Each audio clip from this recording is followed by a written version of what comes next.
උදරුවනේ අපි මීට ප්‍රථම පාඩම් පරිච්ඡේදයෙන් විෂය නිර්දේශයේ 12 වන පාඩම් එකක ආරම්භ කළා.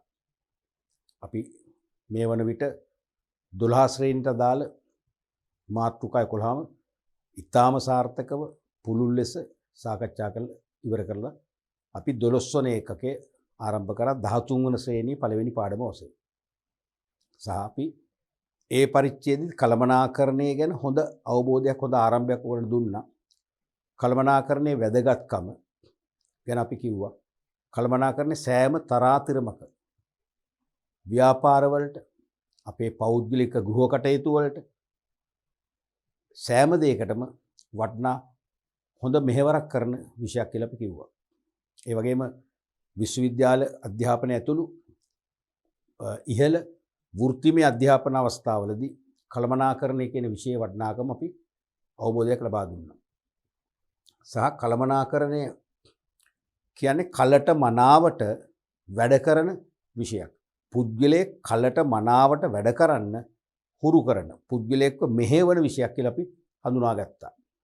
අපි කිව්වා කලට මනාවට. ඒ කියන්නේ මැනේජ්මන්ට් කියන වචනය අපි කැඩුවා කොටස් තුනකට. ඒක අපි සම්පූර්ණ වචනයක් හැදුවා ටැක්ෆුලි කියලා. ටැක්ෆුලි කියලා.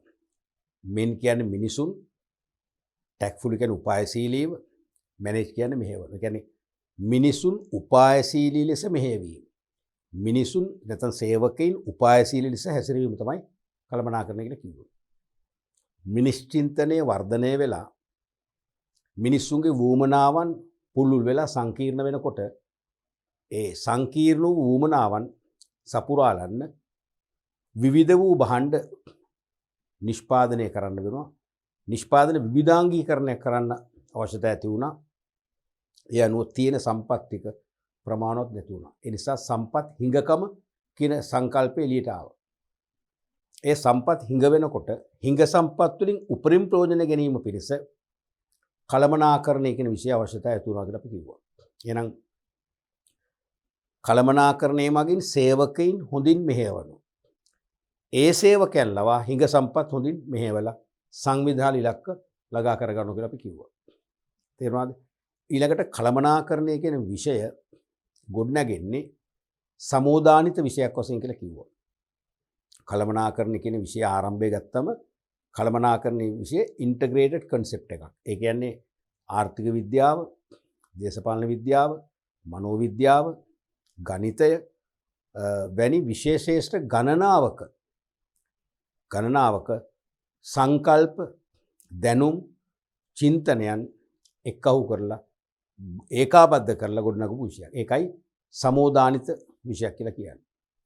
එහෙම ගොඩනැගිලා පසුකාලීනව මේ කළමනාකරණය කියන විෂය පරිණත වෙලා කළමනාකරණය කියන විෂයටම ආවේනික වූ විශේෂිත වූ චින්තනයන් නැත්තම් චින්තනයන් ඒ වගේම සංකල්ප සමුදායකින් සන්නද්ධ වෙලා අද වන විට ස්වාධීන පුළුල් පරිණත විෂයක් බවට පත් වෙලා තියෙනවා කියලා අපි ඉගෙන ගත්තා.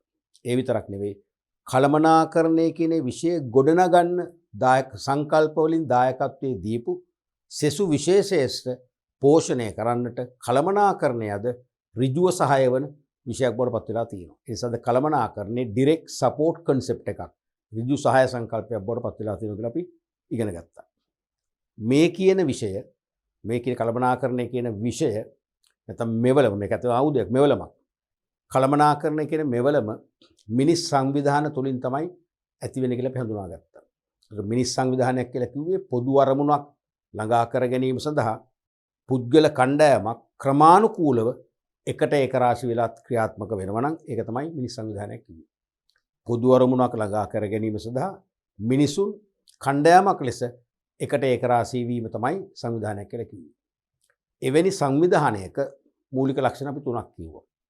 එකක් තමයි විධිමත් ලෙස නැත්නම් යම් රටාවකට ඒක රාශී වූ පුද්ගල කණ්ඩායමක් ඉන්න ඕනේ. මිනිස් සංවිධානයක් කියන්නේ තනි පුද්ගලයෙක් නෙවෙයි. කණ්ඩායමක්. දෙවෙනි එක තමයි ඒ කණ්ඩායම තුල නිශ්චිත ඉලක්ක තියෙන්න ඕනේ. ඒ කියන්නේ අනාගතයේදී ළඟා කර ගැනීමට අපේක්ෂිතව නිශ්චිතව හඳුනාගත්, නිශ්චිතව අර්ථකථනය කළ ප්‍රතිඵල තියෙන්න ඕනේ. ඒ කියන්නේ ඉලක්ක. තුන්වෙනි එක තමයි ඒ සඳහා ඒ මිනිස් කණ්ඩායම තුලින් බලතල ඉහළ සිට පහළට ගලාගෙන යන සංවිධාන දූරාවලියක් නැත්නම් තනතුරු පද්ධතියක් තියෙනවා කියලා කිව්වා. එවන් සංවිධානයක තමයි කළමනාකරණය කියන විෂය ජීවමාන වෙන්නේ. පැහැදිලිද? right. අපි අද පාඩම් පරිච්ඡේදයෙන් කතා කරන්න යනවා කළමනාකරණ චින්තනයේ වර්ධනය. කළමනාකරණ චින්තනයේ වර්ධනය ගැන. සම්ප්‍රදායික ගුරුකුලය හා නූතන ගුරුකුලය කියලා ගුරුකුල දෙකක් ඇසුරින් අපි කළමනාකරණේ හඳුනා ගන්න යනවා. එකක් සම්ප්‍රදායික ගුරුකුලය. ඒ කියන්නේ පැරණිම ඊටාම ඈත කාලීන අදහස් වලින් සමන්විත ගුරුකුලය. අනික නූතන ගුරුකුලය. වර්තමාන પરම්පරාවට ගැලපෙන පරිදි වර්තමාන නූතන අදහස් වලින් සමන්විත ගුරුකුලය. මෙන්න මේ ගුරුකුල දෙකේම අපි විග්‍රහයෙන් සලකා බැලීමෙන් කළමනාකරණය යන්නට වඩාත් පහසු හොඳ අර්ථකථනයක් ලබා ගන්න අපට හැකියාව ලැබෙනවා. මුලින්ම කළමනාකරණය පිළිබඳ සම්ප්‍රදායික ගුරුකුලය. සම්ප්‍රදායික කියන්නේ අතීත ගුරුකුලය. කළමනාකරණය පිළිබඳව ඉදිරිපත් වූ ඉතාම ඈත කාලීන අදහස් මේ යටතේ සලකා බැලී. කළමනාකරණය ඈතම කාලීන අදහස් තමයි මේකෙදි සලකලා බලන්නේ. ඈත කාලීන වුණාට අද කළමනාකරණය ගොඩනගෙන්න පදනමුනේ ඒ ඈත කාලීන අදහස් තමයි. සම්ප්‍රදාය ගුරුකුලයට තේ පහස් සඳහන් ප්‍රධාන න්‍යායන් තුන පිළිබඳව අපි සාකච්ඡා කරමු. සම්ප්‍රදායක විග්‍රහයේදී ප්‍රධාන න්‍යායන් තුනක් අපි හඳුනා ගන්න ඕනේ. එකක් තමයි පරිපාලන න්‍යාය. පරිපාලන න්‍යාය කියන කළමනාකරණ චින්තනය. හෙන්රි ෆේයෝල් තමයි ඒක ලෝකයට හඳුන්වලා දුන්නේ. හෙන්රි ෆේයෝල් කියලා කියනකොට YOL නිසා හෙන්රි ෆේයල් කියලා කියනවා. මට නම් හුරු හෙන්රි ෆේයල් දෙකම හරිද සිංහලෙන් ප්‍රශ්නයක් නෑ. හෙන්රි ෆේයල් නැත්නම් ෆේයෝල්. අනික විද්‍යාත්මක කළමනාකරණ න්‍යාය. නැත්නම් විද්‍යාත්මක කළමනාකරණ චින්තනය.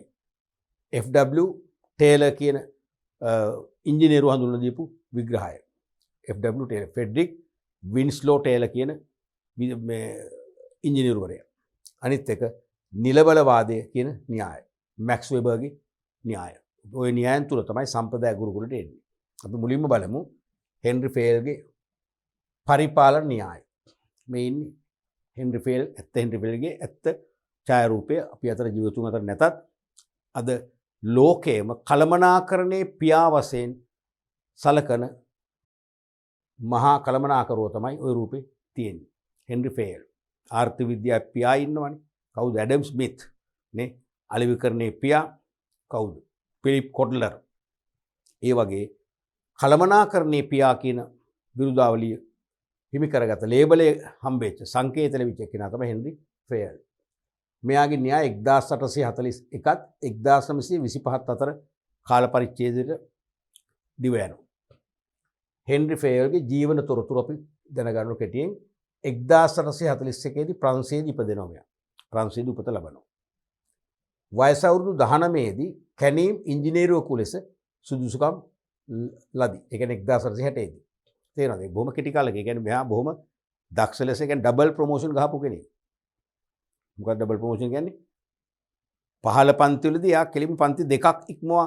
ඒ කියන්නේ එක පන්තියකදී යා විෂයට දක්වන දක්ෂතාවයේ ප්‍රතිඵල අනුව පන්ති දෙකක් එක පන්තියක් මාරු කළා තමයි යාට ඊළඟ අවස්ථාව ලැබෙන්නේ. එහෙම ගිහලා අවුරුදු 19ක් වෙද්දි දැන් 19ක් වෙද්දි අපේ රටේ නම් තාම අපි උසස් පෙළ කරනවානේ. බෝලර් සෙකන්ඩ් සයි කරනවා. නමුත් මෙයා අවුරුදු 19 දී මොකද වෙන්නේ? කැනීම් ඉංජිනේරුවෙක් වශයෙන් පත්වීම ලබනවා. 1860 දී කැනීම් හා ලෝහ නිෂ්පාදන ආයතනයක සාමාන්‍ය කළමනාකරුවෙකු ලෙස සේවයට බැඳුණු අතර 1918 දී ඉන් විශ්‍රාම ලැබී. එහෙනම් 60 දී මෙයා සාමාන්‍ය නැත්නම් කැනීම් හා ලෝහ නිෂ්පාදන ආයතනයක සාමාන්‍ය කළමනාකරුවෙක් වශයෙන් එයා බැඳෙනවා. ගොඩක් වෙලාට එයා ප්ලාන්ට් මැනේජර් වෙන්න පුළුවන්, ෆැක්ටරි මැනේජර් වෙන්න පුළුවන්. 1918 දී ඉන් විශ්‍රාම ලබනවා. ඒ කියන්නේ කීයද? අවුරුදු 58කින් පස්සේ එයා විශ්‍රාම ලබනවා. ඒ වන විට ඔහු ආයතනයේ කළමනාකරණ අධ්‍යක්ෂකවරයා වුණා. Managing director. අධ්‍යක්ෂකවරුන්ගේ ප්‍රධානිය බවට පත් වෙලා තියෙනවා. ලොකු ගමනක් ගියා.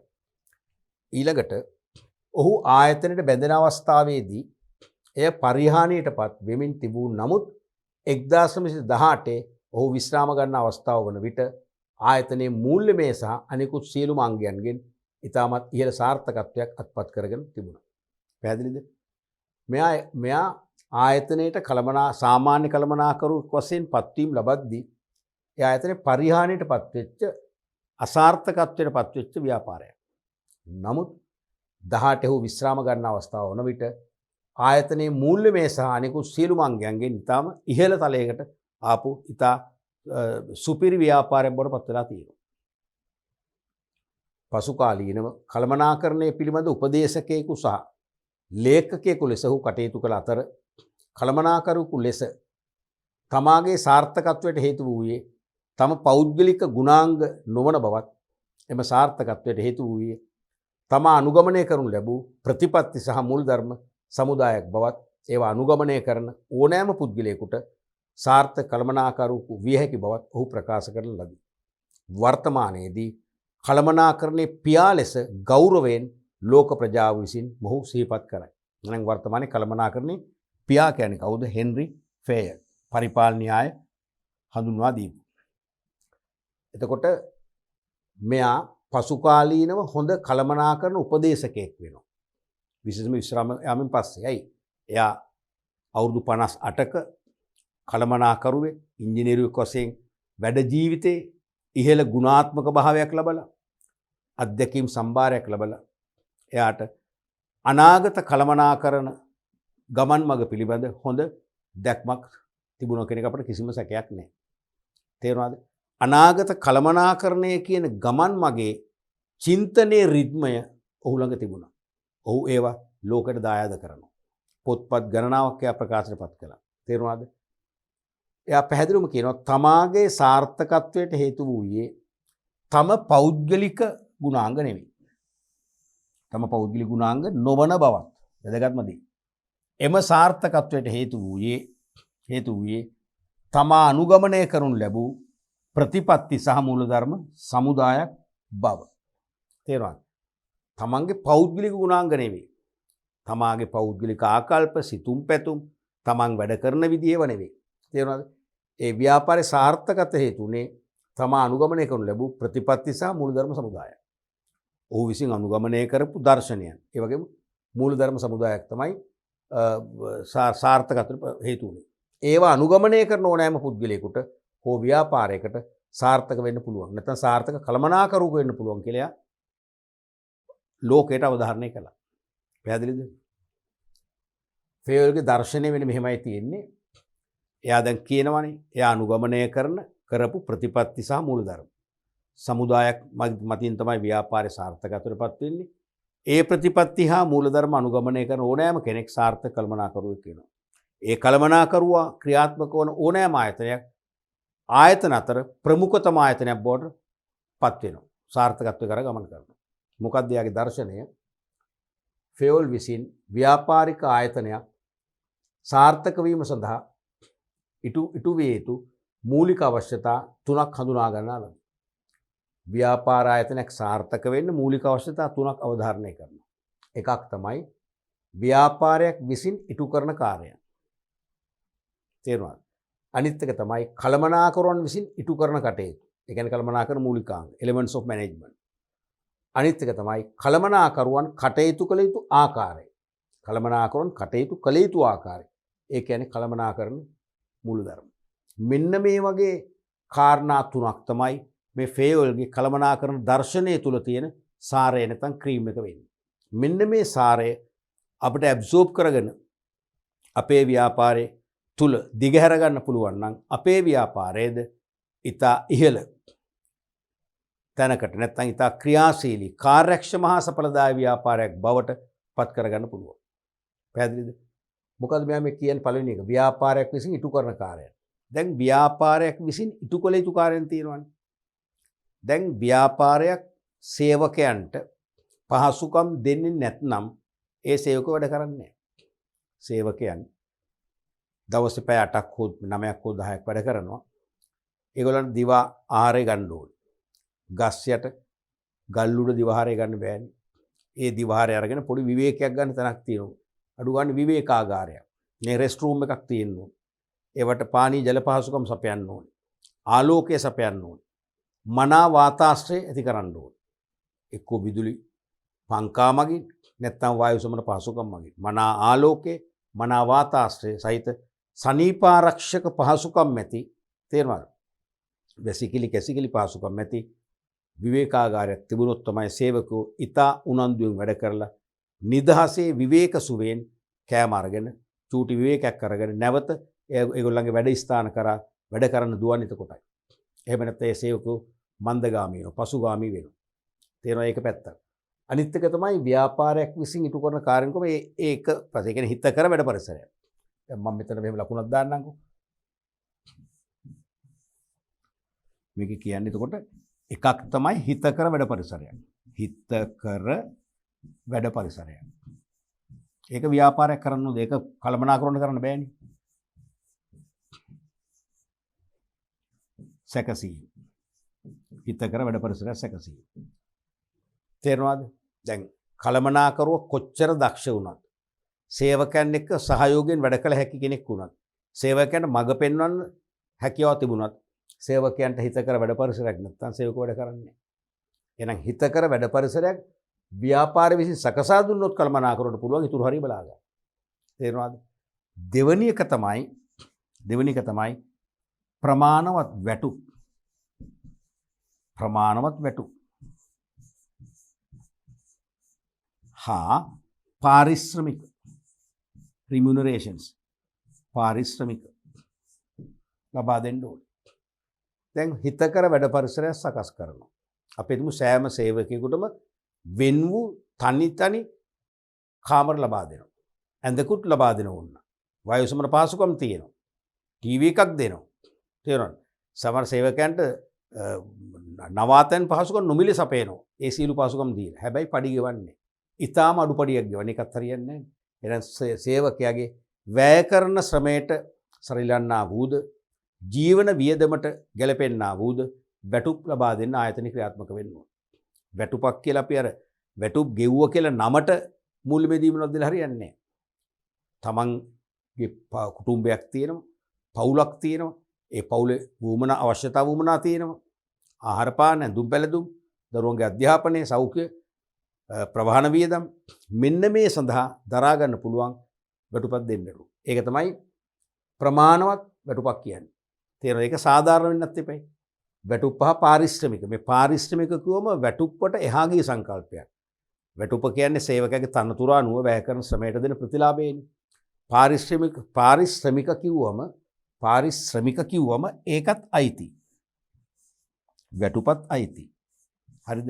වැටුප වගේම සෙසු දීමන ඒවත් අයිති. සෙසු දීමන පාරිශ්‍රමික.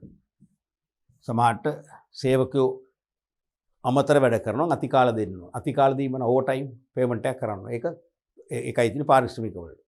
සේවකයෝ නැත්නම් කළමනාකරු නිවාඩු දිනක එනවා. ඒගොල්ලන්ට මීල් ඇලවුන්ස් එකක් ආහාර දීමනාවක් දෙනවා. ඒකත් පාරිශ්‍රමිකයක්. සමහරට සේවකයන්ට නිල ඇඳුමක් තියෙනවා. නිල ඇඳුම තමන් විසින් සකස් කරගන්න ඕනේ. එහෙනම් ඒකට දෙනවා දීමනාවක්. ඒක නිල ඇඳුම ලබා දෙනවා පාරිශ්‍රමිකය. මෙන්න මේවා දුන්නොත් තමයි සේවකයා අනිවාර්යයෙන්ම මහන්සිලා වැඩ කරන්නේ. සෙසු සම්පත් හොඳින් හසුරුවන්නේ. අනිත් එක තමයි තුන්වෙනි එක තමයි රැකියාවේ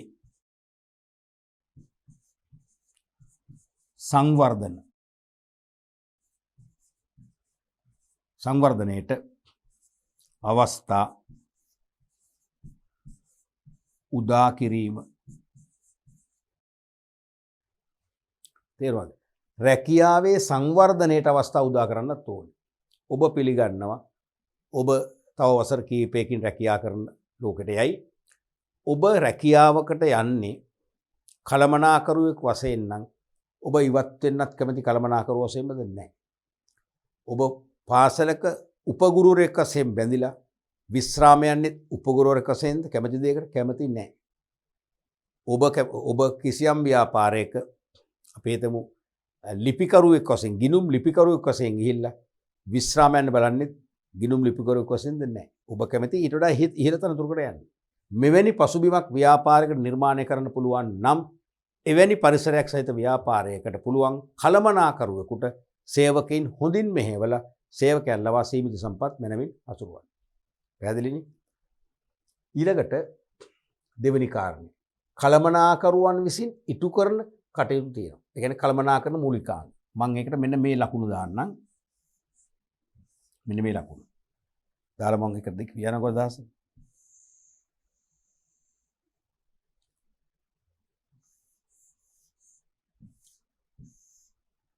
දැන් ව්‍යාපාරයේ පැත්තෙන් ඉටු කළ යුතු මූලික කාරණා ටික මේ ටිකනේ. ඒක කරාම ඔන්න යන්තම් කළමනාකරණයට අවශ්‍ය පසුබිමේ ආරම්භක පියවර සාර්ථක වෙනවා. දෙවන අවස්ථාවේදී වෙන්න ඕනේ කළමනාකරුවන් විසින් ඉටු කළ යුතු කාර්යයන් ක්‍රියාත්මක වෙන්න ඕනේ. කළමනාකරුවන් ඉටු කළ යුතු මූලික කාරණා හතරයි. එකක් තමයි සැලසුම් කරණය. ප්ලෑනින් කියන එක. සැලසුම් කරණය. සැලසුම් කරණය. ඒ කියන්නේ ප්ලෑනින්. ඒ කියන්නේ ඉලක්ක. කළමනාකරුවෙක් විසින් මුලින්ම මොකද කරන්න ඕනේ? ඉලක්ක තීරණය කරනවා. එනම් අරමුණු හා පරමාර්ථ තීරණය කරලා ඒ අරමුණු හා පරමාර්ථ ළඟා කර ගැනීමට කළ යුතු කුමක්ද? කළ යුතු දේ තීරණය කරනවා. ඒක තමයි සැලසුම් කරණය කියන්නේ. ඒක අවශ්‍යයි. දැන් අරමුණු හා පරමාර්ථ කියන්නේ දිගු කාලයේ සහ කෙටි කාලයේ ලබා ගන්න අපේක්ෂිත ප්‍රතිඵලනේ. ඒ මොනවද කියලා තීරණය නොකළොත් මොකද වෙන්නේ? ගමනක් යයිද නැහැනේ. අයාලේ යනවනේ. ව්‍යාපාරේ නිසි ගමන් මගේ යවන්න බෑනේ. එහෙනම් මෙතනදී අනිවාර්යයෙන් මෙයා ඉලක්ක තීරණය කරනෝනේ. මෙයා එහෙනම් ඉලක්ක තීරණය කරනවා. ඉලක්ක තීරණය කරනවා. කරලා කුමක් කළ යුතුද කියලානේ. කුමක් කළ යුතුද කියලා තීරණය කරනවා. ඉලක්ක ළඟා කරගන්න කුමක්ද කළ යුත්තේ? ඒක හරියම වැදගත්. එතකොට ගමනක් යන අපි දන්නවා ආරම්භයක් තියෙනවා, ස්ටාර්ට් එකක් තියෙනවා. අපට ආරම්භයක් අවශ්‍යයි. හොඳ ආරම්භයක් ඇති වෙනවා මේකේ. දෙවැනි එක තමයි සංවිධානකරණය.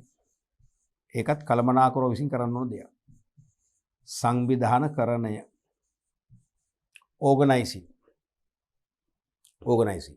ඒ කියන්නේ කෙසේද කළ යුත්තේ කියලා තීරණය කරනවා. දැන් මේකේ ඉලක්ක තීරණය කරා ඉලක්ක ළඟා කරගන්න කුමක් කළ යුතුද කියලා තීරණය කරලා සැලසුම් කරන්නේ. විධිමත් සැලසුමේම හදලා ඒක කරන්නේ. හරිද? ඊට පස්සේ නම් සංවිධානකරණයෙන් බලන්නේ මොකද්ද? කෙසේද ඒක කරන්නේ? ඒ කියන්නේ ඒ කළ යුතු දේ තීරණය කළන් පස්සේ ඒකේ ප්‍රධාන හා අනු කොටස් වලට විශ්ලේෂණය කරලා ඒක කෙසේ සාර්ථකව ක්‍රියාත්මක කරනවද කියලා තීරණය කරන්නේ සංවිධානකරණය. එහෙනම් මේක දෙන්නේ කෙසේද ඒ කියන්නේ නිවැරදිව ඉටු කිරීම. නිවැරදිව කටයුතු කිරීම කියන එක.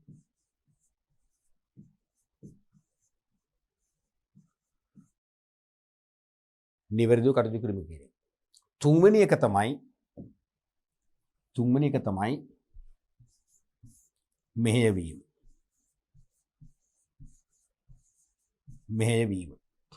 ඒ කියන්නේ sannivedanaya, අභිප්‍රේරණය, නායකත්වය. කරුණු තුනයි. sannivedanaya, නායකත්වය, අභිප්‍රේරණය කියන සංකල්ප තුන ඔස්සේ යමක් නිවැරදිව කරන්න සේවකයින් හොඳින් මෙහෙයවීම, සේවකයන් හැසිරවීම කළමනාකරුවන්ට බාරයි. කළමනාකරුවන්ට ඇති ප්‍රධානම වගකීම. තේරෙනවද? සේවකීන් හොඳින් මෙහෙවන්නේ නැත්තම්, සේවකව වැඩ කරන්නේ නැත්නම් ඒක කළමනාකරුවගේ දුර්වලතාවයක්. කළමනාකරුවට ඒකෙන් බේරෙන්න විදියක් නැහැ. ඒකෙන් පැනලා යන්න බෑ. එයා තමයි වගකීම් බාර ගන්නවා. එහෙමනම් sannivedanaya, නායකත්වයේ, අභිප්‍රේරණය කියන සංකල්ප ඔස්සේ සේවකයන් වැඩට හොඳින් මෙහෙයවීම තමයි මේකෙන් වෙන්නට ඕන. නැත්නම් සේවකයන් හොඳින් උත්තේජනය කරලා සේවකයන්ව උපරිම වැඩ ගැනීමේ කලාව තමයි මෙතන දියත් කරන්නේ. තේරෙනවද? එහෙනම් සේවකයන්ගෙන් උපරිම වැඩ කර ගැනීමේ කලාව. සේවකයන්ගෙන් උපරිම වැඩ ගැනීමේ කලාව තියෙන කළමනාකරුවෝ සතුවයි. අන්නේ කලාව තමයි මේකෙන් එයා දියත් කරන්නේ.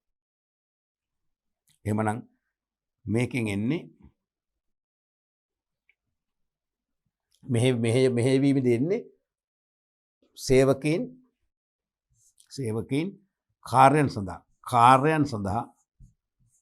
කාර්යයන් සඳහා යොමු කරවීම. හොඳින් යොමු කරවන. යොමු කරවීම. පැහැදිලිනේ? ඊළඟට හතරවෙනි එක තමයි පාලනය. පාලනයේදී වෙන්නේ සේවකින්ගේ ක්‍රියාකාරකම් වල යම් දුර්වලතා ඇති වෙනවා. කතරම් හොඳට සැලසුම් කරලා, හොඳින් සංවිධානය කරලා, හොඳින් සේවකෝ අභිප්‍රේරණය කරලා නායකත්වයේ දීලා වැඩට බැස්සුවත් පරිසරයේ ඇති වෙන වෙනස් වීම, අභ්‍යන්තර මෙන්ම බාහිර ව්‍යාපාර පරිසරයේ ඇති වී වෙනස්කම් නිසා යම් දුර්වලතා මතුවෙනවා. යම් කඩාවැටීම් ඇති වෙනවා. ඇනහිටීම් ඇති වෙනවා. අසාර්ථක වීම ඇති වෙනවා. අන්න එවැනි අවස්ථාවලදී ඒවට කරුණු හොයලා බලලා නිසි පිළියම් ආදේශ කරලා ඒ අසාර්ථක තත්වයන් දුර්වලතාවයන් බැහැර කරමින් නිවැරදි කරමින් ඉලක්ක කරා ව්‍යාපාර මෙහෙයුම් ක්‍රියාවලිය ඉස්සරහට තල්ලු කිරීම තමයි පාලනය කියන්නේ. තේරෙනවද? එහෙනම් පාලනයේදී කරන්නේ මොකද්ද? පාලනයේදී කරන්නේ මොකද්ද? නිවැරදි කරන එකයි. සිදුවන වැරදි නිවැරදි කරනවා. කතරම් සැලසුම් සහගතව කළත්, කතරම් දක්ෂ සේවකෝ හිටියත් දුර්වලතා ඇති වෙනවා. ඒක මිනිස් ස්වභාවය. එහෙනම් අපි නිවැරදි කරගන්න ඕනේ. එහෙනම් මෙතනදී කියන්නේ දෝෂ නිවැරදි කර ගැනීම. තේරුණානේ? මෙන්න මේ කටයුතු තමයි කළමනාකරුවන් අතින් සිදුවෙන දේවල්. එහෙනම් අපි දැන් කිව්වා ව්‍යාපාර විසින් කළ යුතු දේවල් තියෙනවා. හිතකර වැඩ පරිසරයක් සකසා දීම, ප්‍රමාණවත් වැටුප් පහ පාරිශ්‍රමික ලබා දෙන ක්‍රමවේදයක් ඉදිරිපත් කිරීම, රැකියාවේ සංවර්ධනයට අවස්ථා උදා කිරීම. මේ දේවල් ව්‍යාපාරයෙන් කෙරෙන්න ඕන දේවල්. කෙරුණම තමයි කළමනාකරුවන් විසින් කළ යුතු සැලසුම්කරණය, සංවිධානකරණය, මෙහෙයවීම, පාලනය කියන ක්‍රියාකාරකම් මගින් සේවකයන් තමන්ගේ ග්‍රහණයට තමන්ට පක්ෂපාතී සේවකයන් බවට පත් කරගෙන මිත්‍රශීලී සුවදශීලී සේවකයන් වශයෙන් තමන්ට අවශ්‍ය ඉලක්ක කරා ඒ සේවකයන් ගෙනියන්න පුළුවන් වෙන්නේ එතකොටයි. තේරුණාද? එතකොට අපි හෙන්රි පේල් කියනවා දෙකක් දැන් කිව්වා.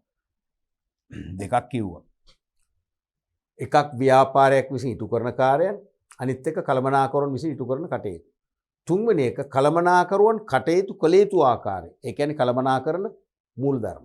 තුන්වෙනි එක කළමනාකරන මූලධර්ම. කළමනාකරුවන් විසින් අනුගමනය කළ යුතු මූලධර්ම කීපයකුත් තියෙනවා. ඒ මූලධර්මත් දියත් කරන්න. එතකොට තමයි මෙන්න මේ කාර්යයන් තුන හොඳට මිශ්‍ර වීමේ ප්‍රතිඵලය මොකද වෙන්නේ? අති සාර්ථක ව්‍යාපාරයක් බිහි වෙනවා. සීමිත සම්පත් නාස්ති නොකර, සීමිත සම්පත්වලින් උපරිම ප්‍රයෝජන ගන්න, ව්‍යාපාර පිරිවැඩු කරගෙන අඩු මිලට භාණ්ඩ සපයලා ලොකු වෙළඳපොළක් දිනාගත හැකි තාර්කික ක්‍රියාශීලී ව්‍යාපාරයක් මවා ගන්න නැත්නම් නිර්මාණය කරන්න, ක්‍රියේට් කරන්න පුළුවන්කම ලැබෙනවා මේ තුන්වෙනි කාර්යත් ඉෂ්ට වුණා. මොනවද මේ කළමනාකරුවන් කටයුතු කළ යුතු ආකාරයකින්ද? හෙවත් කළමනාකරන මූලධර්ම කියන්නේ මොනවද? කළමනාකරුවන් තමන්ගේ දුහුරේ වැඩ කරද්දී ඊතා සංයමයෙන් යුතුව, ඊතා නිවැරදිව ඉවසීමෙන් යුතුව, ඇල්මෙන් යුතුව කටයුතු කරන්න ඕනේ. සාමාන්‍යයෙන් හොඳ කළමනාකරුවෙකුට කේන්ති යන්නේ නැහැ ලේසි. කේන්ති ගන්නෑ. හොඳ කළමනාකරු ඉවසීම තියෙනවනේ. හොඳ කළමනාකරුවෙකුට ස්ථානෝචිත ප්‍රඥාව තියෙනවා. තැනට සුදුසු විදියට තීරණ ගනිමින් වෙනස් කරමින් වැඩ කරන්න පුළුවන්කම දෙක. කියන්නේ හැම දෙයක්ම බැලන්ස් කිරීමේ හැකියාව තියෙනවා. හොඳ කළමනාකරුවෙක් නම්. තේරුණාද? ඒත් මේ මූලධර්ම එකක් තමයි කළමනාකරුවෝ අනකිරීමේ ඒකීයතාවය. Unity of command කියන ඉංග්‍රීසි. Unity of command. අනකිරීමේ ඒකීයතාවය. මොකද්ද මේ කියන්නේ? ඒක මූලධර්ම. ඒක හොඳින් මේගොල්ලෝ ක්‍රියාත්මක කරන්න ඕනේ. හැම කළමනාකරුවෙකුටම අනකිරීමේ ඒකීයතාවය කියන මූලධර්මයේ තමන් උළුගඩිය තියාගෙන වැඩ කරන්න ඕනේ. මේ කියන්නේ සෑම කළමනාකරුවෙක් යටතේම සේවකෝ පිරිසක් ඉන්න ඕනේ. එක්කෙනෙක් හරි කීප දෙනෙක්. ඒ යටත් සේවකයින්ට එක් වරකදී යමක් කරන්න එක නියෝගයක් පමණයි දෙන්න ඕනේ. සහ එක කළමනාකරුවෙක් විතරයි දෙන්න ඕනේ. කළමනාකරුවෝ 3-4 දෙනෙක් ඉන්න පුළුවන් එකම අංශේ. කළමනාකරුවෝ 3 දෙනාම එකවර වෙනස් වූ කාර්යයන් 3ක් කරන් නියෝග 3ක් දෙනවා. දැන් මොකද වෙන්නේ? සේවයකට කරන්න පුළුවන්ද? ABC කියන කළමනාකරු 3 දෙනා එකම වෙලාවේදී සේවකයන්ට අසමාන වූ වගකීම් 3ක් කරන්න කියලා පවරනවා. කරන්න පුළුවන්ද? කරන්න බෑ. සේවකයන් අන්දමන්දයි. අන්න සේවකයා කලකිරෙනවා. සේවකයට සමහරට ආවේගශීලී වෙනවා. සේවකයා සමහරට ආයතනයේ දේපල වලට හානි කරනවා. වැඩ වර්ධනයකට යොමු වෙනවා. මහා දැවැන්ත අර්බුදයක් ඇති වෙන්න පුළුවන්. ඒ නිසා කළමනාකරුවන්ට ඉවසීම තියෙන්න ඕනේ. එකවරකට සේවකයන්ට කළ හැකි එක කාර්යයක් විතරක් පවරන්න ඕනේ. වෙන කළමනාකරුවෙක් ඊට පස්සේ යාට වෙන කාර්යයක් පවරන්න නැතු වෙනවා. ඒ කාර්ය නිම කළන් පස්සේ පුළුවන් යාට තව කාර්යයක් දෙන්න. අන්න එවැනි මූලධර්ම අනුගමනය කරන්න ඕනේ. තේරුණාද? අනිත් එක තමයි ඔය සංවිධාන දූරාවලියක් හදනකොට, කියන්නේ තනතුරු පද්ධතියක් හදනකොට සියලු මට්ටම් වල තනතුරු වල අයට දෙන්න ඕනේ වගකීම්. කියන්නේ අධිකාරීවත් බලතල පවරන වගකීම් දෙන්න ඕනේ. එක්කෙනෙකුට දෙන්නෙකුට වගකීම් දුන්නේ නැත්නම් ඒගොල්ලෝ කලකිරෙනවා. ඒගොල්ලෝ එහෙනම් කියන අපි ගණන් ගන්න නැහැ නේ දැන් අපි කරන්න වැඩ නෙවෙයිනේ. ඒ වගේ මානසිකත්වයට එනවනේ. ඒගොල්ලෝ මොකද කරන්නේ? වැඩ කරන්නට වැඩ කරන්න දෙන්නේ නැහැ. කඩාකප්පල්කාරී වැඩ කරලා ඒගොල්ලෝ අහිංසක සතුරක් ලබනවා. ඒකෝර මොකද ඒත් ව්‍යාපාරය සාර්ථක වෙනවා. මෙන්න මේ වගේ හොඳ මූලධර්ම අපි දැන් විස්තරාත්මකව කතා කරමු. මූලධර්ම කීපයක් අපි ඉස්සරහට කතා කරනවා. ඒ මූලධර්ම මේගොල්ලෝ ඇති දියත් වෙන්න ඕනේ. එහෙම වුණොත් ඕනෑම ව්‍යාපාරයක් සාර්ථකත්වයේ කරා ගෙන යා හැකි බවට හෙන්රි ෆේල් කියන කළමනාකරණයේ පියා විසින් විග්‍රහයක් ඉදුවා. ඔක තමයි හෙන්රි ෆේල්ගේ දර්ශනය. පැහැදිලිනේ? අපි ඊළඟට බලමු විද්‍යාත්මක කළමනාකරණ න්‍යාය. නැත්නම් විද්‍යාත්මක කළමනාකරණ චින්තනයේ පියා තමයි F.W. Taylor. scientific management theory එක නැත්නම් theory of scientific management කියන එක 1856 1951 කාලය තුල ක්‍රියාත්මක වුණේ ෆෙඩරික් වින්ස්ලෝ ටේලර්. ෆෙඩරික් වින්ස්ලෝ ටේලර් තමයි මේ චින්තනයේ හිමිකරුවා වෙන්නේ. විද්‍යාත්මක කළමනාකරණ චින්තනය. අරක පරිපාලන න්‍යාය. තේරුණාද? Frederick Taylor is regarded as the father of scientific management. තේරුණානේ? ෆෙඩරික් ටේලර් කියන්නේ විද්‍යාත්මක කළමනාකරණ චින්තනයේ පියා වශයෙන් තමයි සලකන්නේ. His book The Principles of Scientific Management. එයා ලෝකෙට වටිනා ග්‍රන්ථයක් කියලා දැක්වුවා විද්‍යාත්මක කළමනාකරණ. විද්‍යාත්මක කළමනාකරණ මුල්ධර්ම වශයෙන් නේ. Principles of Scientific Management. විද්‍යාත්මක කළමනාකරණ මුල්ධර්ම කියන පොත. Introduced concept of the one best way. මෙන්න මෙයාගේ concept එක one best way. one best way concept එක. one best way concept එක. one best way for promoting efficiency for each worker in the organization. His recommendations provided nearly 100 years ago is still hold true today. ඒ කියන්නේ මෙයාගේ විද්‍යාත්මක කළමනාකරණ චින්තනයේ හරය මොකක්ද? one best way. යමක් කරන්න, යමක් ඉටු කිරීමට, සාර්ථක කර ගැනීමට විකල්ප ක්‍රම කීපයක් නැහැ. අපි කියනවා අපි හිතනවා තියෙනවා කියලා නෑ. මෙයා කියන්නේ විකල්ප ක්‍රම හොඳම ක්‍රම කීපයක් නෑ. නරක ක්‍රම තියෙන්න පුළුවන්. හොඳම ක්‍රම තියෙන එකයි. අන්නේ ක්‍රමය තෝරාගෙන ක්‍රියාත්මක කිරීමෙන් සාර්ථක වෙන්න පුළුවන්. මෙයාගේ සම්පූර්ණ මේ චින්තනයේ සාරය මිරිකල ගත්තම හරි උච්චරයි.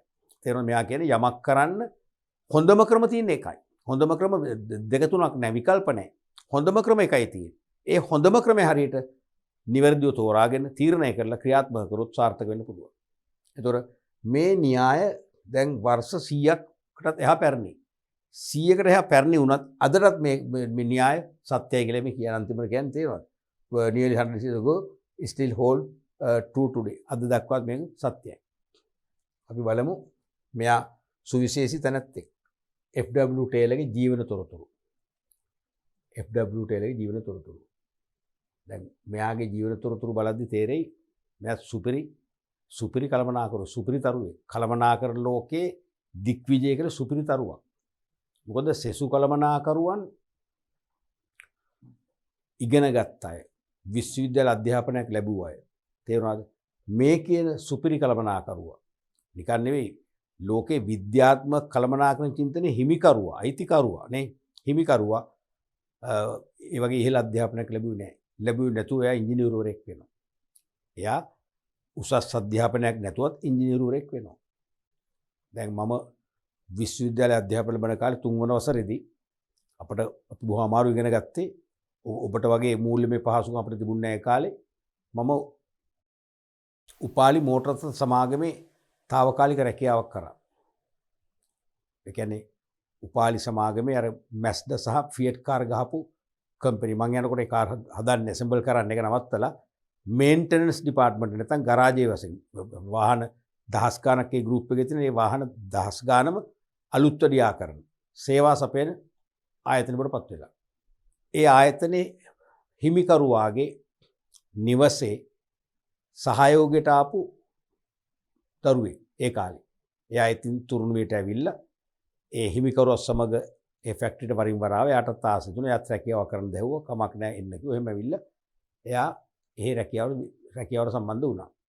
එයත් විශ්වවිද්‍යාල අධ්‍යාපනයක් තියා උසස් අධ්‍යාපනයක් වල ලබලා නැහැ. නමුත් එයාට හොඳ මානසික හැඟීම් තිබුණා. එයා අවංකකම එයා උපතින්ම රැගෙන ආවා. සහජ හැකියාව උපතින්ම රැගෙන අවිල්ලා තියෙනවා කියලා අපි දැක්කා. තේරුණාද? ඒ සහජ හැකියාවත් එක්ක එයා ඒ උපාලි ගෲප් එකේ විවිධ කර්මාන්තශාලා තිබුණානේ. පුවත්පත් නිෂ්පාදනය කර කර්මාන්තශාලාව, රසකැවිලි නිෂ්පාදනය කර කර්මාන්තශාලාව, සබන් නිෂ්පාදනය කර කර්මාන්තශාලාව, මෝටර තලුත්වඩියා කරන කර්මාන්තශාලාව. මෙන්න මේ හැම අංශයකම යන්ත්‍ර තියෙනවනේ, යන්ත්‍රාගාර. මේ යන්ත්‍රාගාර වලට මෙයාගේ කැමැත්තක් තිබුණා. සමහරට එයා ගිය ආත්මේ ඉඳන් ඒ කියන්නේ පාරමී ඉඳන් පුරාගෙන ඉන්නේ නැතිනේ. එයාගේ ඒක තමයි වෘත්තිය. එයා හොඳ ඇඳ පැළඳගෙන එනවා. වෙනත් ඉංජිනේරුවන් වගේ එයා මේ කාමරයකට වෙලා AC කාමරේ වැඩ කරන්නේ. එයා මොකද වෙන්නේ? එයා කෙටි කාලයක් තුල ඒ යන්ත්‍රවල ක්‍රියාකාරීත්වය පිළිබඳ විශේෂඥයෙක් වෙනවා. එයාට යන්ත්‍රයක් ළඟට ඇවිල්ලා යන්ත්‍රයක් ක්‍රියාත්මක වෙද්දී සද්දෙන් කීත හැකි මේ යන්ත්‍ර ක්‍රියාත්මක වෙන්නේ කොහොමද කියලා. ඒ තරම් දැනුමක් තියෙනවා. ඉංජිනේරු උපාධියක් නැහැ. ඉංජිනේරුවරයෙක් නෙවෙයි නේද? නමුත් එයා ඕනෑම යන්ත්‍රයක් අබලන් වුණොත් අක්‍රිය වුණොත් එයාට පුළුවන් තනියම ඒක නැවත යථාර්ථයටපත් කරන්න. ඒ දක්ෂතාවය නිසාම එයාට ඒ ආයතනයේ ඉංජිනේරුවරයා කියන තනතුර ලැබෙනවා. ඒතකොට එයා මෙකැනිකල් ඉංජිනේර. කිසිම උසස් අධ්‍යාපනයක් ලැබලා නැහැ. උසස් අධ්‍යාපනයක් ලැබූ ඉංජිනේරු උපාධිය ලැබූ අයට වඩා එයාගේ දැනුම අනිවාර්යෙන් පිළිගන්නවා. එයාගේ දැනුම ඉතා ඉස්තරම් දැනුමක් තිබුණා. තේරුණාද? අන්න ඒ වගේ කෙනෙක් තමයි, ඒ වගේ බුලට් එකක් තමයි මේ FW ටෙල කියන්නේ. 1856 දී ඇමරිකාවෙන් තමයි මෙයා උපත ලබන්නේ. මෙයා වෘත්තියෙන් යාන්ත්‍රික ඉංජිනේරුවරයෙක්. ඒ කියන්නේ මෙකැනිකල් ඉංජිනේර කෙනෙක්. මිඩ්වැල් ස්ටීල් ආයතනයේ ශ්‍රමිකයෙක් ලෙස සේවයට බැඳෙනවා. මිඩ්වැල් ස්ටීල් ආයතනයේ ශ්‍රමිකයෙක් කියන්නේ කම්කරුවෙක්. පැහැදිලිවම කම්කරුවෙක්.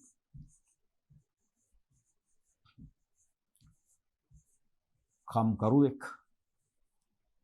ලෙස සේවයට බැඳෙනවා. ඒ කියන්නේ පහළම තනතුරකින් මේ පටන් ගන්න.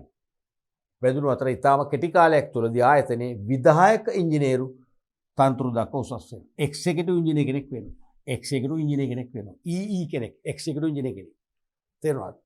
ඒ කියන්නේ මෙයා කම්කරුවෙක් වශයෙන් ඇවිල්ලා, ඒ කියන්නේ කෙලින්ම කම්කරුවෙක් වශයෙන් ඇවිල්ලා මෙයාට ඒ ආයතනයේ නිශ්චිත රැකියාවක් නැහැ. ඕනම කෙනෙක් කියන වැඩක් මෙයා කරන්න ඕනේ. බර වැඩ කරන්න ඕනේ. කර්මාන්තශාලාව පිරිසිදු කරන්න ඕනේ. කර්මාන්තශාලාව අස්පරස් කරන්න ඕනේ. තේරෙනවද? කෙලිම කය වෙහෙසන වැඩ හම්බෙන්නේ. ඒ වැඩ කරන ගම එයා කැමැත්තෙන් ඒව කරනවා. ඒවත් එක ගැටෙන්නේ නැහැ එයා. කම්කරුවානේ. කැමැත්තෙන් කරන ගම මොකද වෙන්නේ? එයා අධ්‍යයනය කරනවා. එයා නිරීක්ෂණය කරනවා. එයා ඉගෙන ගන්නවා. එයා දක්ෂතාවය දැකලා එයා කෙටි කලකින් මාස 6කින් වගේ කාලයකින් කාර්මික සහායකයෙක් දක්වා උසස් කරනවා. ඒ කියන්නේ මෙකැනික් හෙල්පර්. කාර්මිකයින්ට උදව් කරන සේවකයෙක්. ආයුධිල්ලම ආයුධය දෙනවා. තේරෙනවද? මේක අල්ලන්නකොම අල්ලනවා. ඒ වගේ තේරෙනවද? ඒ කරන ගමන් ඒ සෑම මොහොතකම එයා මොකද කරේ? සුවිශේෂී නිරීක්ෂණයක යෙදුණා. සුවිශේෂී අධ්‍යයනයක යෙදුණා. කාර්මිකයා මොකද්ද කරන්නේ? කාර්මිකයා මොකද්ද මේ කරන්නේ? අලුත් වැඩියා මොකද්ද මේ රිපෙයාර් එක? එයා දැනුම වර්ධනය කරගත්තා. අත්දැකීම් ලබා ගත්තා. ඒ නිසාම කෙටි කාලෙකින් මෙයාට හම්බ වෙනවා කාර්මික සහායකයා කියන එක ගලවලා දාලා කාර්මිකයා කියන තනතුර හම්බ වෙනවා. මෙකැනික්. තවත් කෙටි කාලෙකින් ඒ කාර්මිකයන්ට වැඩ පවරන, ඒගොල්ලන්ගේ වැඩ අධීක්ෂණය කරන සුපරීක්ෂක නැත්නම් සුපර්වයිසර් තනතුරක් ලැබෙනවා. තවත් කෙටි කාලෙකින් ඒ ඔක්කොගටම කාර්ය නියම කරන ඉංජිනේරුවාගේ කාර්යභාරය ඇත්තටම ක්‍රියාවට නංවන පහළ මට්ටමේ ඉන්න තනතුර වන ෆෝමන් වැඩ මූලිකයා කියන තනතුර ලැබෙනවා. තවත් කෙටි කාලෙකින් මෙයා දක්ෂ නිසා සහකාර ඉංජිනේරුවෙක් වශයෙන් උසස් වීම ලබනවා. තවත් කෙටි කාලෙකින් මෙයා ඉංජිනේරුවෙක් බවට පත් වෙනවා. තවත් පසු කාලිනව තමයි විධායක ඉංජිනේරු, ඒ කියන්නේ එක්සිකියුටිව් ඉංජිනේර තත්ත්වයට පත් වෙනවා. මදි දාපු ගමන. විශ්වවිද්‍යාල අධ්‍යාපනයක් නැහැ. එහෙනම් මෙයා සුවිශේෂී පුද්ගලයෙක්. මෙයා කුඩාම තැනකින් ඇවිල්ලා ඉහළම තැනට ගිහුණු නිසා මෙයාට අනිවාර්යෙන්ම අත්දැකීම් ගොඩක් තියෙනවා. අත්දැකීම් ගොඩක් තියෙනවා. පළපුරුද්ද ඉතාම ඉහළයි. ඒ නිසා මෙවැනි සුපිරි පළපුරුද්දක් සහිත අත්දැකීම් සහිත පුද්ගලයෙක්ගෙන් නව චින්තනයක් එළියට එන්න තියෙන අවස්ථා වැඩි දඩු අනිවාර්යෙන් වැඩි. ඒ නිසාම ආපු මෙයා තුලින් එළියට ආපු චින්තනය තමයි විද්‍යාත්මක කළමනාකරන චින්තනය. තේරුණාද? එතකොට අනතුරුව බෙත්ලෙහෙම් ස්ටීල් කම්පැනිහි සේවයට බැඳුණු අතර විශ්‍රාම ජීවිතෙන් පසු කාලයේ කළමනාකරන උපදේශකයෙක් වශයෙන් කටයුතු කරා. අනතුරුව මෙයා බෙත්ලෙහෙම් ස්ටීල් කම්පැනි එකේ වැඩ කරලා විශ්‍රාම යනවා. විශ්‍රාම යාමෙන් පස්සේ නිකන් හිටියේ නෑ. එයා අත්දැකීම් වලින් එයා ආපු ගමනේ එයාගේ වැඩ ජීවිතේ එයා ලබාගත් ගුණාත්මක අත්දැකීම් පදනම් කරගෙන එයා විවිධ ආයතන වලට කළමනාකරන උපදේශකයෙක් වශයෙන් සේවය කරනවා. 1911 දී අපට අමතක නොවන වර්ෂයක්. මොකද ලංකාවේ සමූපකාර ක්‍රමයේ නීතිගත කළ වර්ෂය 1911 සමූපකාර පනත සම්මත කරලා සමූපකාර නීත්‍යානුකූලව නීතිගත කර වර්ෂය තමයි ලංකාවේ 11. 11 දී විද්‍යාත්මක කළමනාකරන මූලධර්ම Principles of Scientific Management නැමැති සිය කෘතිය ප්‍රකාශයට පත් කරනවා. ඒකෙන් සමස්ත ව්‍යාපාර ලෝකයේ දැඩි අවධානයට ලක් වෙනවා මෙයාගේ මේ කෘතිය. මොකද මෙයා ගෙනාව චින්තනය සමස්ත ලෝකයට දායාද කළේ මෙන්න මේ කෘතිය හරහා. සමස්ත ව්‍යාපාර ලෝකයේම ඉතාම කෙටි කලකින් මේ න්‍යාය පිළිගන්නවා. මේ න්‍යාය විවේචන තියෙනවා. දුර්වලතා නැතුව නෙවෙයි. නමුත් මේ න්‍යායයේ යම් සත්‍යයක් තියෙන. ඒ සත්‍ය කොටස ව්‍යාපාර විසින් තමන්ගේ ව්‍යාපාරයට ඇඩොප් කරගත්තා. නැත්නම් ආදේශ කරගනිමින් තමන්ගේ ව්‍යාපාර තව හිටපු තැන සිට තවත් ඉදිරියට ක්‍රියාත්මක කරන්න ඉක්මනින්ම ගෙන යන අවස්ථාව උදා කරගත්තා. 1915 දී මෙයා මිය යනවා. 15 දී මිය ගිහිල්ලා 1945 දී කියන්නේ වසර 25ක විතර පස්සේ එයාගේ අදහස් එකතු කරලා විද්‍යාත්මක කළමනාකරණයේ නැමැති කෘතිය සයන්ටිෆික් මැනේජ්මන්ට් කියන කෘතිය ලියදක්වනවා. කවුද ලියදක්වන්නේ? එයාගේ ගුරුකුලය. ගුරුකුලයක් කියන්නේ යම්කිසි කෙනෙක් පරමාදර්ශයටගෙන එයාගේ අනුගාමිකයෙක් වශයෙන් වැඩ කරලා ඒ ප්‍රධානියාගේ අදහස් චින්තනය ඉදිරියට ගෙන යාමට ක්‍රියා කරන අය. එහෙනම් මේ F.W. ටේලර්ට වැඩ කරපු දෙවන පරම්පරාවේ අය තමයි ගුරුකුලේ වෙන්නේ. මේ ගුරුකුලේ මෙයාට උපහාරයක් වශයෙන් අලුතෙන් පොතක් එළියට දානවා. තේරුණාද? එහෙම තමයි මෙයාගේ ජීවන ගමන ක්‍රියාත්මක වෙන්නේ. එතකොට ඔහුගේ දෘෂ්ටිවාදය ඔන්න දැන් තමයි යාගේ චින්තනය එළියට අපි ගන්න. මිනිසා යනු ආර්ථික සත්වයෙක්. ඔන්න මිනිසා කියන්නේ ආර්ථික සත්වයෙක්. ඔහු ආර්ථික ප්‍රතිලාභ මත අභිප්‍රේරණය වී ඇති අතර ආර්ථික ප්‍රතිලාභ සඳහා ඍජු ප්‍රතිචාර දක්වයි. එහෙනම් ආර්ථික ප්‍රතිලාභ සඳහා මිනිසා ඍජු ප්‍රතිචාර දක්වනවා කියලා කියන්නේ. ඒ කියන්නේ සල්ලි වලට මිනිස්සු කැමති. අපි කියනවා සල්ලි වලට මිනිස්සු කෑදරයි. සල්ලි වලින් මිනිස්සුන්ගේ වැඩ ගන්න පුළුවන් කියන චින්තනය තමයි මේ ලෝකයේ මේ කියන්නේ. මිනිසානු ආර්ථික සත්‍යය. තමන්ගේ ආර්ථික තත්ත්වය ශක්තිමත් කරගන්න යම් යම් සහයෝගයක් ලැබෙනවද? ඒ සහයෝගයක් ලබා දෙන පුද්ගලයා වෙන්න පුළුවන්, ආයතන වෙන්න පුළුවන්. ඒ පුද්ගලයා හෝ ආයතන වෙනුවෙන් මේ මිනිසා මේ පුද්ගලයා වැඩ කරනවා කියන එක තමයි මින් අදහස් කරන්නේ. එම නිසා කළමනාකරණේ නියෝග ඉටු කිරීමේදී වැටුප ඉහළ නංවාලීමට උපකාරී වන්නේ නම් පමණක් ඔහු එම නියෝග සඳහා අවනත වනු ඇත. එමනම් කළමනාකරණයට නියෝග දීලා මෙයාගෙන් වැඩක් කරගන්න ඕන නම් මෙයාගේ වැටුප වර්ධනය වෙන්න හේතුවක් වෙනවා නම් විතරක් මෙයා ඒකට අවනත වෙලා වැඩ කරනවා. එහෙම නැත්නම් වැඩ කරන්න කැමති නෑ. මෙයාගේ වැටුප වර්ධනය කරගන්න තමයි බලන්නේ. වැටුප නැත්තම් ප්‍රතිලාභ දීමන වර්ධනය වෙන්න ඕන. තේරුණාද? එම නිසා නිසි ලෙස සැලසුම් කරන ලද ප්‍රෝත්සාහන නැත්නම් ඉන්සෙන්ටිව්ස් ප්‍රෝත්සාහන වැඩසටහන් තුළින් සේවකයා වැඩට ඇති උනන්දු වැඩි කළ හැකියි. තේරුණාද? එහෙමනම් මෙයා කියන්නේ සේවකයා ආර්ථික සත්වයේ. සේවකයාගේ වැටුප වර්ධනය කරගෙන නිතරම යහුසුළු වෙනවා. එහෙමනම් වැටුප වර්ධනය වෙන ආකාරයේ පරිසරයක් නිර්මාණය කරලා තියෙනවා. එයා කළමනාකරන නියෝග පිළිගන්නවා, පිළිපදිනවා. නියෝග වලට අවනත වෙලා එයා බෙහෙස මහන්සිලා වැඩ කරනවා. ඵලදායි ශ්‍රමදායකත්වය ලබා දෙනවා කියලා කියන්නේ. එහෙමනම් මොකක්ද වෙන්න ඕනේ? නිසි ලෙස සැලසුම් කරන ලද ප්‍රෝත්සාහන වැඩසටහන් තුලින්, ඒ කියන්නේ දිරිගැන්වීමේ වැඩසටහන් තුලින් සේවකයා වැඩට ඇති උනන්දුව වැඩි කරගන්න ඕනේ. විශේෂයෙන්ම ප්‍රෝත්සාහන මොනවද? ප්‍රෝත්සාහන වැඩසටහන් කියන්නේ මොනවද? ප්‍රෝත්සාහන වැඩ ක්‍රම. ප්‍රෝත්සාහන වැඩසටහන් කිව්වම ඉන්සෙන්ටිව්ස් කියන්නේ දිරිගැන්වීමේ ක්‍රම. ඒකෙදි වෙන්න ඕනේ මොනවද? විශේෂයෙන්ම මොනවද? ප්‍රෝත්සාහන වැටුප්. ප්‍රෝත්සාහන වැටුප්. ප්‍රෝත්සාහන වැටුප් ක්‍රම දියත් කරන්න ඕනේ. උදාහරණයක් වශයෙන් කෑලි වැටුප් ක්‍රමය. පීසල් රේට්. සේවකයෙකුට එක භාණ්ඩයක් නිෂ්පාදනය කරාම රුපියල් 200ක් ගෙවනවා. තේරුණාද? භාණ්ඩ 10ක් හදුවොත් රුපියල් 2000යි. භාණ්ඩ 20ක් හදුවොත් 4000. අන්න එයා පෙළඹෙනවා. අන්න ඒ වැඩ කරනවා. තේරුණාද? සේවකයා විසින් ඉටු කරනු ලබන කාර්ය ප්‍රමාණය හෝ එහි වේගය තීරණය වනු ලබන්නේ සේවකයාගේ භෞතිකමය නැත්නම් ශාරීරික හැකියාවන්ට නැත්නම් කුසලතාවන්ට අනුව. සේවකයාගේ ශාරීරික යෝග්‍යතාවයත් අපි කියනවා බොඩි ෆිට්නස් එකනේ. බොඩි ෆිට්නස් එක අනුව තමයි සේවකයා විසින් ඉටු කරන කාර්ය ප්‍රමාණය, වැඩ ප්‍රමාණය නැත්නම් ඒ වැඩවල වේගය තීරණය වෙන්නේ. තේරුණානේ? එතකොට එම නිසා ආයතනයේ නිෂ්පාදිතයේ ප්‍රොඩක්ටිවිටි එක වැඩි කළ හැක්කේ සේවකයාගේ කාර්යක්ෂමතාවය වැඩි කිරීම තුලින් පමණයි. ආයතනයේ ප්‍රොඩක්ෂන් එක වැඩි කරගන්න ඕන නම්, ප්‍රොඩක්ටිවිටි එක වැඩි කරගන්න ඕන නම්, නිෂ්පාදනය හා ඵලදායීතාවය වැඩි කරගන්න ඕන නම් අනිවාර්යයෙන්ම සේවකයාගේ කාර්යක්ෂමතාවය වැඩි කරගන්න ඕන. සේවකයාගේ කාර්යක්ෂමතාවය ක්‍රියාශීලී බව වැඩි කරගත්තේ නැත්නම් ආයතනයේ නිෂ්පාදනය වැඩි වෙන්නේ නැහැ. මේ සඳහා මනා කුසලතාවයන්ගෙන් හෙබි සේවකයන් සහ කාර්යක්ෂම වූ වැඩ කිරීමේ ක්‍රම සහ විධි ආයතනයේ සතුව පැවතීම අනිවාර්ය වෙනවා. එහෙනම් සේවක කාර්යක්ෂමතාවය වැඩි කරගන්න කොහොමද? මනා කුසලතාවයන්ගෙන් යුත් සේවකයන් සහ කාර්යක්ෂම වූ වැඩ කිරීමේ ක්‍රම සහ විධි ආයතනයේ සතුව ක්‍රියාත්මක වෙන්න ඕනේ. එහෙම වුණොත් සේවකයා අභිප්‍රේරණය වූ ක්‍රියාශීලී කැප වූ සේවකයෙක් වශයෙන් උපරිම ශ්‍රමඵලදායකත්වයක් ආයතනයට ලබා දෙනවා.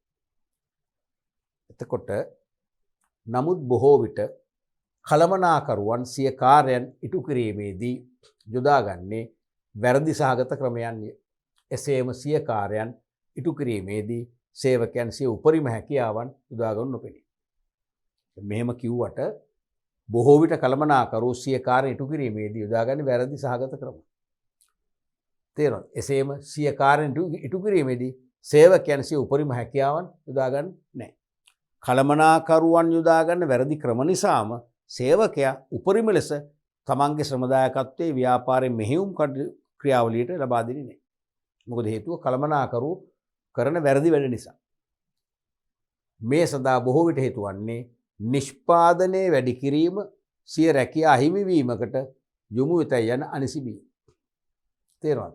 සේවකෝ ඇත්තරම මහන්සි වෙලා ක්‍රියාශීලී වෙලා වේගෙන් වැඩ කරන්නේ නැත්තේ සේවකෝ හිතනවා නිෂ්පාදනයේ වැඩි කිරීම තමන්ගේ රැකියා අහිමිවීමට හේතු වෙන්න පුළුවන්. ඒකුත් පොඩි ඇත්තකුත් තියෙනවනේ. දැන් අපෙන් ගන්න ඕන වැඩ ප්‍රමාණය ගත්තන් පස්සේ අපි වැඩක් නැත අපිට රැකියාව නැති වෙන්න පුළුවන්. ඒ බයට සේවකෝ බොහොම සෙමින් මන්දගාමී වැඩ කරනවා. නමුත් වැරදි ඒක. දෙවෙනි එක තමයි සේවක වැටුප් තීරණය කිරීමේ ක්‍රමවල ඇති දුර්වලතා. සේවක වැටුප් තීරණය කිරීමේ දුර්වලතා නිසා සේවකෝ කලකිරීමටපත් වෙනවා. සේවකයන්ගේ අභිප්‍රේරණ ශක්තිය ඒගොල්ලන්ගේ ඈත් වෙලා යනවා. කැපවීම කියන එක නැති වෙනවා. උනන්දුව කියන එක බැහැර වෙලා යනවා. මොකද වැඩ කරන සේවකයටත් එකම පඩිය, වැඩ නොකරන කෙනාටත් එකම පඩිය. දැනුම ඇති, පළපුරුද්ද ඇති, අධ්‍යාපන සුදුසුකම් ඇති කෙනාටත් නොමැති කෙනාටත් එකම පඩිය නම් ඒක අසාර්ථකයි. ඒ නිසා අනිවාර්යයෙන්ම අධ්‍යාපනය අනුව වැඩ කිරීමට ඇති කැපවීම අනුව ඊළඟට සේවකයන් සතු එකිනෙකාගෙන් වෙන් වූ දක්ෂතා අනුව පළපුරුද්ද අනුව අනිවාර්යයෙන්ම වෙනස් වූ වැටුප් දෙක තියෙනවා. උගත් කෙනෙක් නම්, පළපුරුදු කෙනෙක් නම්, කාර්ය දැනීම තියෙන කෙනෙක් නම් එයාට ඉහළ වැටුපක් දෙන්න ඕනේ. උගත්කම අඩු නම් වැටුප අඩු වෙන්න ඕනේ. කාර්ය දැනීම අඩු නම් වැටුප අඩු වෙන්න ඕනේ. අන්න ඒ වගේ ක්‍රම නැති නිසා තමයි සේවකයෝ මේ මහන්සිලා වැඩ කරන්නේ නැත්තේ. මන්දෝත්සාහයටපත් වෙන්නේ. ඊළඟට සිය කළමනාකරන කටයුතු සඳහා ප්‍රවේශ වීමේදී කළමනාකරන යොදා ගන්න අකාර්යක්ෂම ක්‍රම. තේරුණාද? කළමනාකරන කටයුතු සඳහා ප්‍රවේශ වන විටම කළමනාකර යොදාගන්නේ අකාර්යක්ෂම ක්‍රම. මොනවද? අපේ රටේ තෝ තියෙන ලෝකෙත් තියෙන මොනවද? කළමනාකරව බලනවා සියලු සේවකයන්ට සමානව සලකන්නේ. සමානව සැලකීම වෙනුවට කළමනාකරුවන්ට අවනත කරගත හැකි. අපි කියන්නේ කළමනාකරුවන් නමා ගන්න පුළුවන් කියලා. අවනත කරගත හැකි සේවකයෝ කීප දෙනෙක් සම්බන්ධ කරගෙන ලං කරගන්නවා. ඒගොල්ලන්ගෙන් තමයි අදහස් ගන්න. ඒගොල්ලන්ගෙන් සේවකයන්ගේ වැඩ ජීවිතය පිළිබඳ තොරතුරු ගන්නවා. සේවකයන්ගේ අපේ තුමු අනිසි ක්‍රියාකාරකම් සේවයට ප්‍රමාද වී පැමිණීම ආයතනයේ දේපල වංචා කිරීම තේරුණාද? එහෙම නැත්නම් ආයතනයේ කඩාකප්පල් කිරීම සැලසුම් කිරීම වැනි දේවල් පිළිබඳ තොරතුරු ගන්න. අරගෙන ඒ සමහර ඒ අරගන්නකොට අර තමන්ට සමීප සේවකෝ වැරදි තොරතුරු දෙනවා. තමන් එක්ක විරසකයක් තියෙන සේවකයන්ට රැකියාව අහිමි කරන්නම වැරදි තොරතුරු දෙනවා. මේ කළමනාකරුවා දැඩි තීරණ ගන්නවා. තේරෙනවද? වැරදි. ඒ ක්‍රම වැරදි. වෙන්න ඕන ඒක නෙවෙයි. සියලුම සේවකයින්ට සමානව සලකනවා. අපි කියන්නේ එක හැන්දෙන් බෙදනවා කියලා හැමෝටම සමානව සලකලා අර සේවකයන් කීප දෙනෙක්ගෙන් තොරතුරු ගන්නවා වෙනුවට තමන්ම නිරීක්ෂණයෙන් තේරුණාද? සමීක්ෂණයෙන් තමන් විසින්ම තොරතුරු රැස් කරගෙන නිවැරදි තීරණ ගන්න ඕනේ. නිසා කළමනාකරුවොත් වැරදි වැඩ කරනවා කියන එක මේ කියන්නේ. ඉහත සඳහන් ප්‍රශ්න සඳහා විසඳුම නම් අදාළ කාර්යයන් ඉටු කිරීම සඳහා වඩාත් ඵලදායී හා කාර්යක්ෂම ක්‍රමය තෝරාගෙන භාවිතා කිරීම. මේ කියන දුර්වලතා නැති කරන්න එකම විසඳුම තේරුණාද? අදාළ කාර්යයන් ඉටු කිරීම සඳහා වඩාත් ඵලදායී හා කාර්යක්ෂම ක්‍රමය තෝරාගෙන භාවිතා කිරීම. ටේලර්ට අනුව මෙම ක්‍රමය නම් විද්‍යාත්මක කළමනාකරණය අනුගමනය කිරීම. තේරුණානේ? මේ සේවකයන් අතින් සිදුවන වැරදි, කළමනාකරුවන් අතින් සිදුවන වැරදි කියන ඒවා බැහැර කරගන්න නම්, ඒ ප්‍රශ්න වලට උත්තර හොයාගන්න නම් අදාළ කාර්යයන් ඉටු කිරීම සඳහා වඩාත් ඵලදායී හා කාර්යක්ෂම ක්‍රමය තෝරගන්න ඕනේ. තේරුණාද? වඩාත් ඵලදායී. ඒ කියන්නේ අඩුම යෙදවුම් වලින් වැඩිම නිමෙවුම් ප්‍රමාණයක්, ගුණාත්මක නිමෙවුම් ප්‍රමාණයක් ලැබෙනවා නම් වඩාත් ඵලදායී. ඒ වගේම කාර්යක්ෂම නිවැරදි ක්‍රමය. වඩාත් ඵලදායී හා නිවැරදි ක්‍රමය. නැත්නම් ඵලදායී හා කාර්යක්ෂම ක්‍රමය තෝරගෙන ඒක දියත් කරන්න ඕනේ. ඒක තමයි මේ විද්‍යාත්මක කළමනාකරණ කියන්නේ. ඒ කියන්නේ මොකද්ද? මෙන්න මේක තමයි මොකද්ද? one best way කියලා එයාගේ තියරිය one best way කියලා කියන්නේ මෙන්න මේක තමයි. one best way. one best way කියන්නේ උකට තමයි. තේරුණාද? වඩාත් ඵලදායී හා කාර්යක්ෂම ක්‍රමය. එහෙම ක්‍රම දෙකක් තුනක් නැහැ. තියෙන්නේ එකයි. හොඳම ක්‍රම එකයි තියෙන්නේ. ඒක තමයි one best way. one best way. ඔක තමයි විද්‍යාත්මක කළමනාකරණ චින්තනය කියලා කියන්නේ. එහෙනම් අපි කරන්න පුළුවන් හොඳම ක්‍රමය තියෙන එකයි. ඒ හොඳම ක්‍රමය භාවිතා කරලා අපි අපේ ඉලක්ක වලට අපි යනවා නම් ඒක තමයි විද්‍යාත්මක කළමනාකරණයේ චින්තනය අනුගමනය කිරීම කියලා සැලකේ. අපි බලමු ඊළඟට විද්‍යාත්මක කළමනාකරණයේ මූලධර්ම. The principles of scientific management.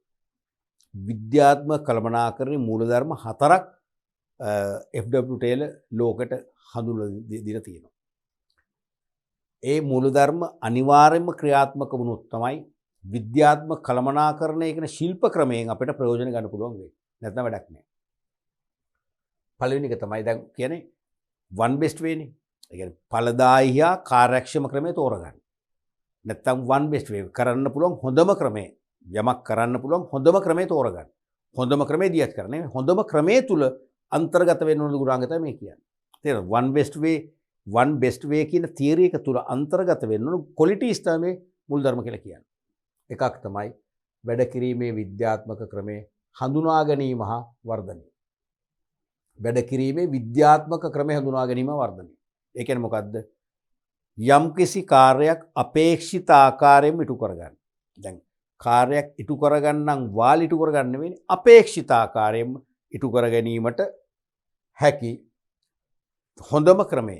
හොඳම සහ එකම ක්‍රමය හරියටම නිවැරදිව තෝරගන්න. තෝරගෙන අපි ඒකම සංවර්ධනය ඒකම වැඩි දියුණු කරමින් අපි ඒකෙන් ප්‍රයෝජන ගන්න ඕනේ. කියන එක තමයි මේ කියන්නේ. යමක් කරන්න හොඳම ක්‍රම නැහැ. නරක ක්‍රම තියෙනවා. හොඳම ක්‍රම එකයි තියෙන්නේ. නැත්නම් ඵලදායී හා කාර්යක්ෂම ක්‍රමය. ඵලදායී හා කාර්යක්ෂම ක්‍රම එකයි තියෙන්නේ. අන්නේ ක්‍රමය තෝරගන්න. ඒ ක්‍රමයේ වැඩි දියුණු කරමින් දියත් කරන එකේ සාර්ථක ප්‍රතිඵල ලබන්න පුළුවන් කියන එක තමයි පළවෙනි මූල ධර්මයෙන් කියන්නේ. පැහැදිලිද? එහෙනම් මේකේ තේරුම යමක් ඉටු කළ හැකි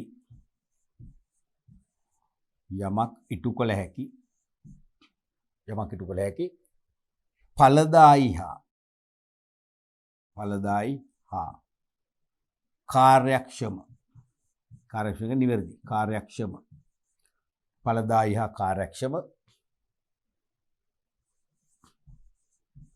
ක්‍රමය නිවැරදිව නිවැරදිව තෝරාගෙන නිවැරදිව තෝරාගෙන කාලීනව කාලෙන් කාලට මේක පරණ වෙනවා මේක අලුත් කරන්න ඕනේ දිනු කරන්න කාලීනව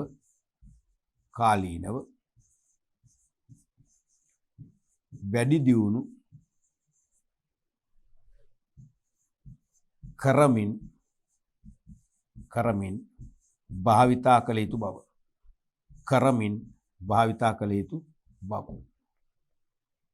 පැහැදිලිනේ දෙවැනි එක තමයි සේවකයන් තෝරා ගැනීම විද්‍යාත්මකව සිදු කිරීම.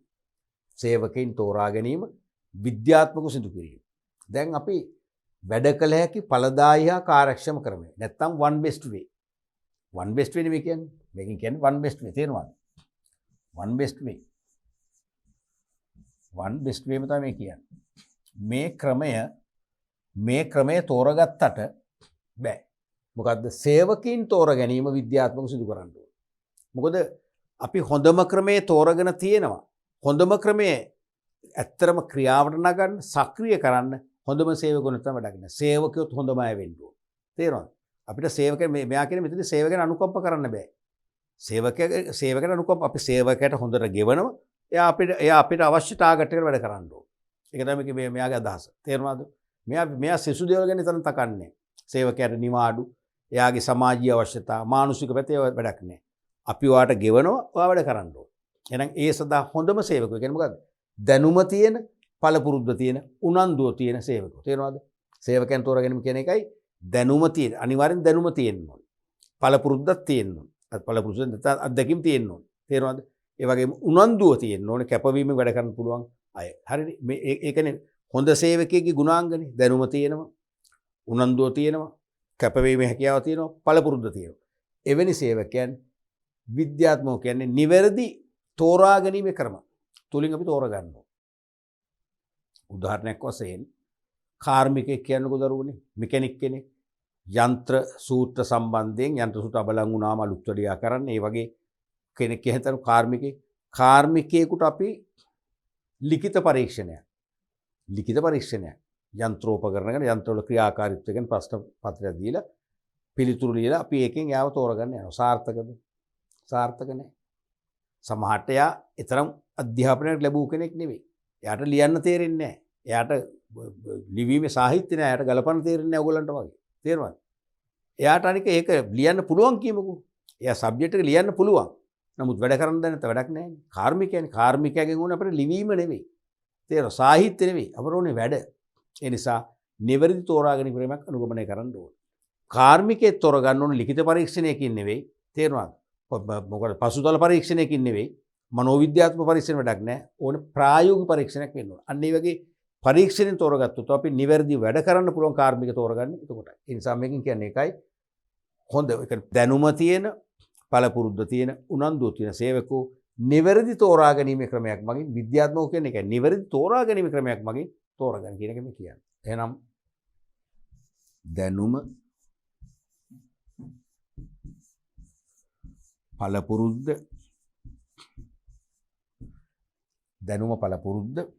උනන්දුව ඇති සේවකයින්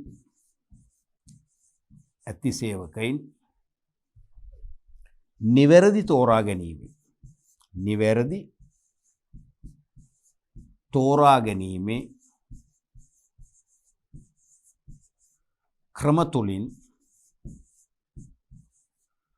ක්‍රම තුලින්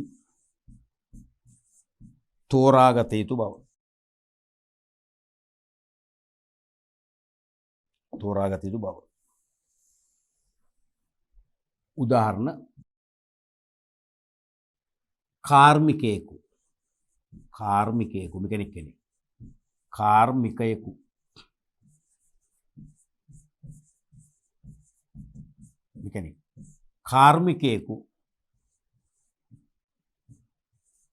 තෝරාගත යුත්තේ ලිඛිත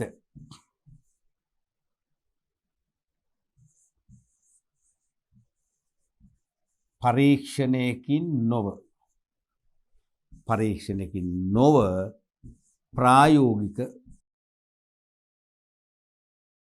ප්‍රායෝගික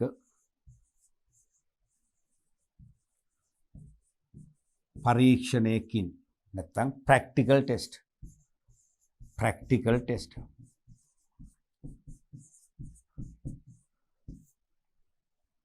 පරීක්ෂණයකින් පමණි. ඒක තමයි හොඳම ක්‍රමය. නිවැරදි තෝරා ගැනීම ක්‍රමයන් කියන්නේ ඕකයි. කාර්මිකයනේ එයාගේ අපිට ඕනේ වැඩ. එයාව ඉන්ටර්විව් එකක් සම්මුඛ පරීක්ෂණෙත් වැඩක් නැහැ. සම්මුඛ පරීක්ෂණේ කටපාඩමේදී ගිරෝ වගේ උත්තර දෙයි. නමුත් වැඩ බෑ. තේරෙනවද? වෙන වැඩ බලන්නයි ඕනේ. අනිවාර්යයෙන්ම දෙන්න ඕනේ. මොකද්ද? ප්‍රායෝගික පරීක්ෂණය. පැහැදිලිනේ? ඊළඟට තුන්වෙනි එක සේවකයන් විද්‍යාත්මකව පුහුණු කිරීම හා සංවර්ධනය. සේවකයන් විද්‍යාත්මකව පුහුණු කිරීම හා සංවර්ධනය කිරීම කරන්නත් ඕනේ. තේරෙනවද? දැන් වැඩ කළ හැකි නිවැරදි ක්‍රමයේ තෝරගන්න කියනවා. ඒ සදා නිවැරදි සේවකයන් නිවැරදි තෝරා ගැනීම ක්‍රම මගින් තෝරගන්න කියලා කියනවා. එහෙනම් ඊට පස්සේ මොකද වෙන්නේ? විද්‍යාත්මකව පුහුණු කිරීම හා සංවර්ධනය. මේ පුහුණුව සංවර්ධනය දෙකක්. හරිද? පුහුණු කිරීම කියන්නේ කළමනාකරන නොවන සේවකින් මේක දෙන්නේ. කළමනාකරන නොවන අයට මේක දෙන්නේ. සංවර්ධනය දෙන්නේ කාටද? කළමනාකරුවන්ටයි. කළමනාකරුවන්ට තමයි ඒක දෙන්නේ. ඔක වෙතව වෙනස. අපි ඔක පස්සේදී පර්සනල් මැනේජ්මන්ට් කතා කරනවා. හරිද? කළමනාකරන නොවන සේවකයන්ට තම තනතුර අනුව පැවරෙන වගකීම් ඉටු කරන්න අවශ්‍ය දැනුම ලබා දෙනවා නම් ඒ ක්‍රමය අපි නම් කරන පුහුණු කිරීම කියලා. කළමනාකරුවන්ට තම තනතුරට අදාළ දැනුම දෙන්න ඕනේ.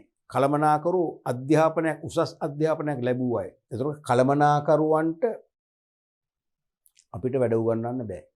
උසස් අධ්‍යාපනයක් පළපුරුද්දක් නැත්නම් කාලයක් ශ්‍රමයක් ධනයක් වැය කරලා ඉන්නේ නේ. එයා සබ්ජෙක්ට් එක දන්නවා. හැබැයි යාට වඩා හොඳ කළමනාකරු වශයෙන් ක්‍රියාත්මක වෙන අවශ්‍ය කුසලතා වල උන්නතා තියෙන්න පුළුවන්. මානව කුසලතා තියෙන්න ඕනේ. තාක්ෂණ කුසලතා තියෙන්න ඕනේ. මනෝභාවාත්මක කුසලතා තියෙන්න. මේ කුසලතා තිබුණොත් මෙයා බෙස්ට් මැනේජර් කෙනෙක් වෙන්නේ. අන්නේ කුසලතා ලබා දීලා කළමනාකරුවා පරිපූර්ණ කළමනාකරුවෙක් කිරීම තමයි සංවර්ධනය කියන්නේ. පුහුණුව කියන්නේ සේවකයන්. කොමාරි සේවකයන්ට නම් පුහුණුව, කළමනාකරුවන්ට නම් සංවර්ධනය කියන එක මොකක්ද? විද්‍යාත්මක කියන්නේ මොකක්ද? නිවැරදිම ක්‍රම. නිවැරදිම පුහුණු ක්‍රම. මොකද එකේ දැන් අපි දැන් ගුවන් නියමුවෙක් පුහුණු කරන්න හොඳම ක්‍රමය මොකක්ද? ආකෘති පුහුණුව. Model training. ඒ කියන්නේ කෙලිම ගුවන් නියමුවෙකුට කුඩා ගුවන් යානයක් අරගෙන ගුවන් යානයක ඇතුළේ ඉඳන්ම තමයි පුහුණුව දෙන්න ඕනේ. තේරුණාද? දැන් වාහනයක් එලවන්න රීදුරු කෙනෙක් පුහුණු කරන්න මේ පන්ති කාමරයක පොතක කරුණු ලියලා දීලා මේ වගේ වාහනයක් එලවන්න එහෙම බෑනේ. ප්‍රායෝගිකව එයා වාහනේ අරගෙන යනකම් පුහුණු දෙන්න ඕනේ. තේරුණාද? ඒ වගේ එක එක තනතුරට පුහුණු ක්‍රම වෙනස්. ඒ අදාළ පුහුණු ක්‍රමයේ තනතුරට ගැලපෙන ආකාරයෙන් තෝරගන්න ඕනේ. නිවැරදි ක්‍රමයේ තෝරගන්න කියන එක මේ කියන්නේ. එහෙනම් නිවැරදි ක්‍රම තුලින් සේවකයින්ගේ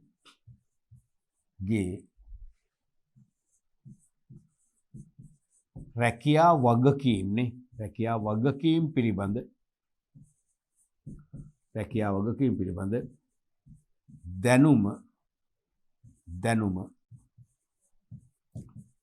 වැඩි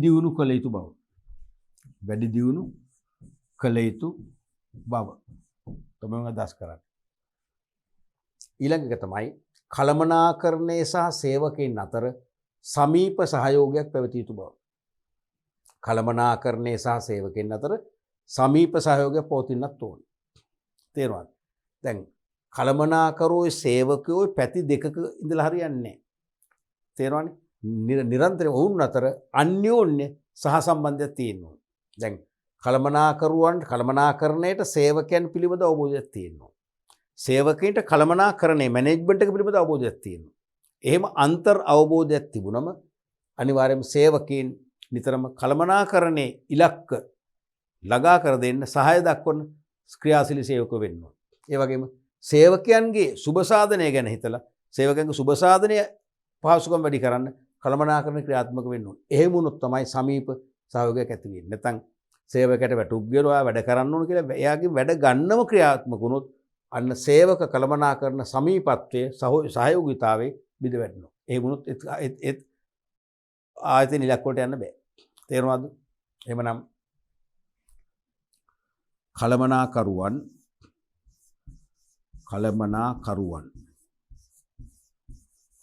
හා සේවකයින් අතර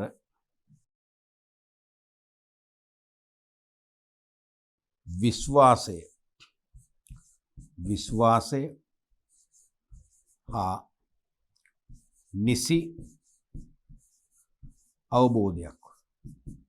නිසි අවබෝධයක්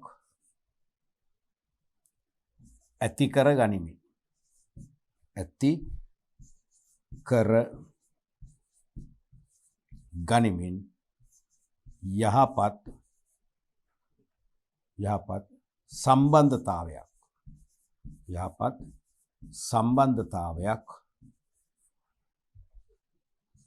පවත්වාගෙන යා යුතුයි.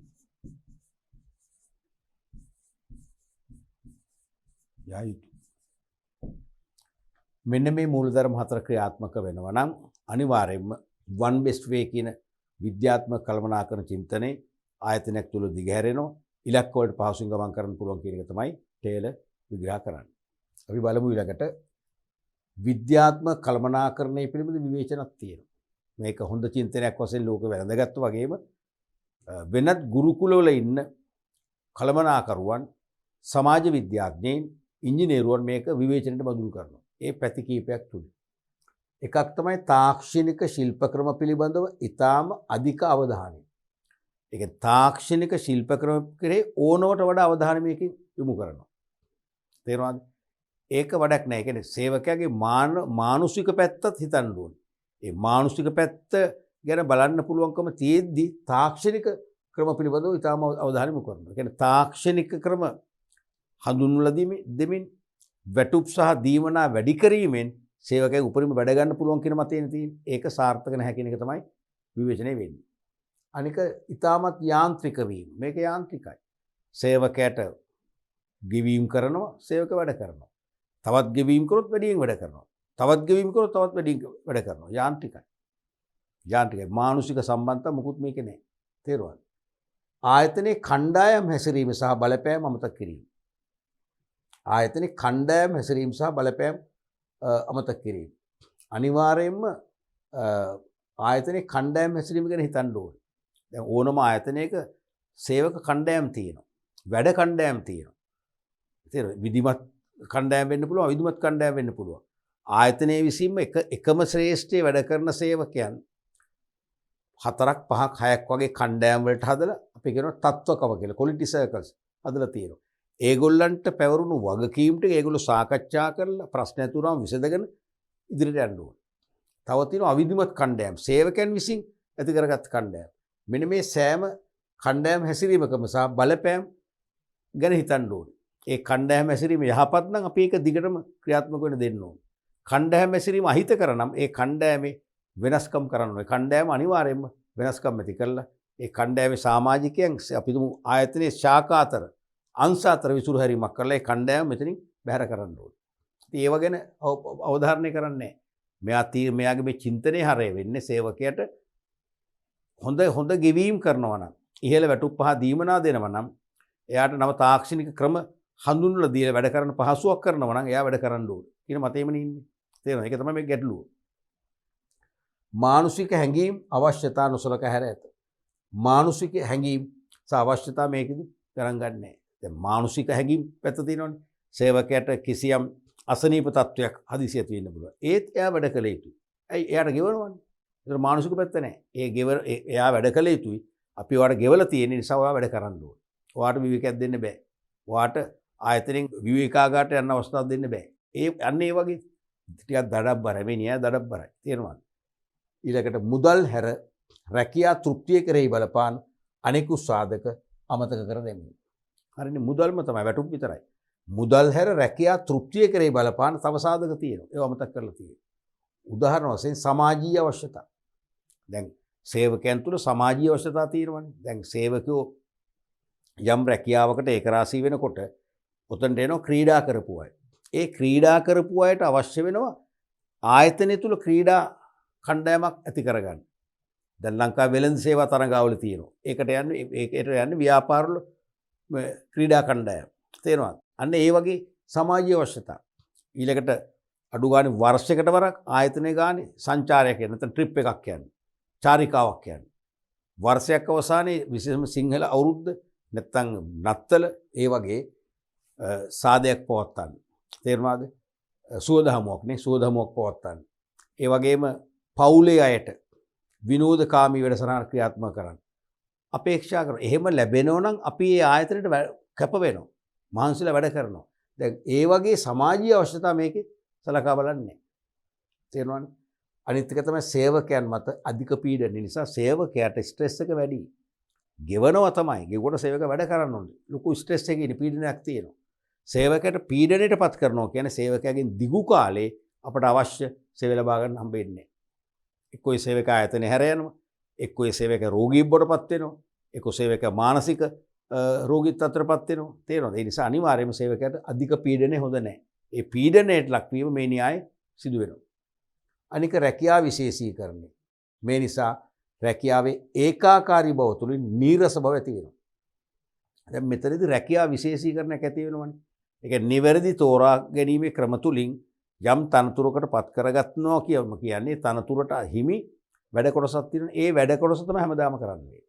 ඒ වැඩ කොටස කාලයක් කරනකොට ලොකු අත්දැකීම් සම්භාරයක් ලැබලා ඊටාම පහසුවෙන් කරන්න.